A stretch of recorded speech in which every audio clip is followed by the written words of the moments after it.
It's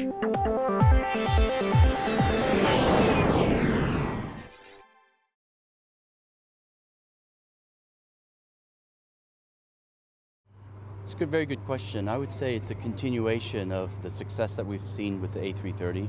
I think we've gone through a decade now of looking at an aircraft that is clearly wanted by the marketplace. Since the launch of the A350 family, we've sold 1,300 of these aircraft, so it's very well appreciated by the market.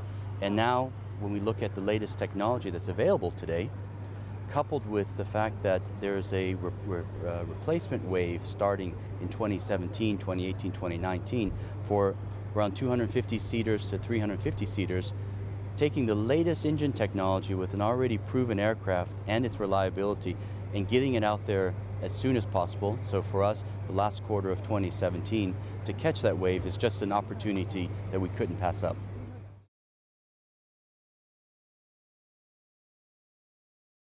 We've been talking about residual values with 330s for some decade already now.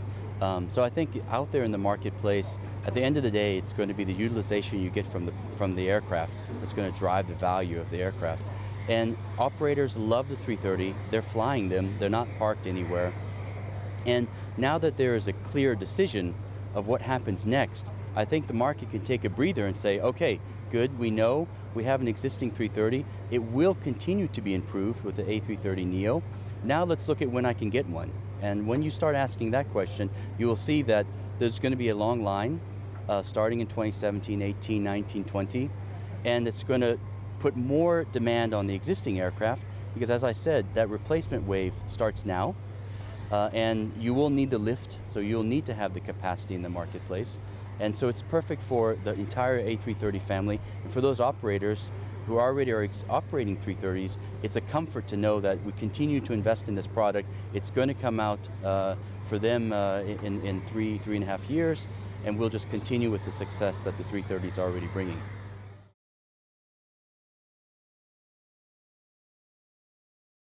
You know, when you're looking at a program of this size, there's a lot of factors that are driven. You know, when you talk to the suppliers, you look at the existing, you look at the market, where the market is sitting today. And when we looked at all of these factors with the existing A330 family, plus the need to reach an EIS entry into service in 3.5 years, coupled with how big was the market going to be, Rolls-Royce sat perfectly in that equation, and for us it was a clear decision that Rolls-Royce was the partner of choice.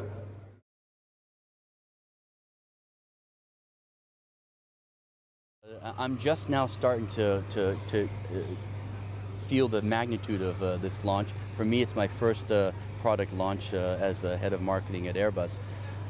We see that up until the end of the next decade, there's clear potential for over 1,000 of these aircraft. Again, when we look at what the aircraft can do, it's going to bring up to 400 nautical miles more range. And I can just now look at the A330 operators today and see what does that additional 400 nautical miles bring. And you start seeing new city pairs, and you're talking about more than a handful of city pairs for single operators. That starts to be quite attractive and interesting, especially since the per seat cost is as competitive as it is. So you have an aircraft that is reliable. It's now with the latest engine, with the latest aerodynamic improvement, it has the most competitive cost to offer. It's got the right capacity. Don't forget about the comfort, because it's still that true 242 comfort of 18 inches, and that's something not to be overseen, because if you're an existing A330 operator today, it's really hard to go from a 242 to a 333 with less than 17 inches. So you factor all of that in, and I think the sky's going to be the limit. I'm really looking forward to getting out there and starting to market this aircraft.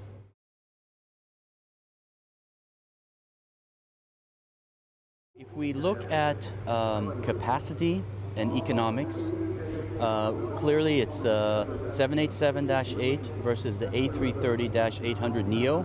They have the same capacity, the same range. Actually, the Neo, the A330neo, has a slight advantage on range. And economics are, I would say we're slightly ahead of them on that. When it comes to 787-9, then we would match up to the A330-900 Neo, where we have the same capacity, better economics, but we don't have the full range that the 787-9 can offer. But that's not to worry, because when you really look out there how these aircraft are being operated, they're anyway really being operated in the 2,000, 2,500 nautical mile range. So a 4,000 nautical mile optimum aircraft starts to look really good.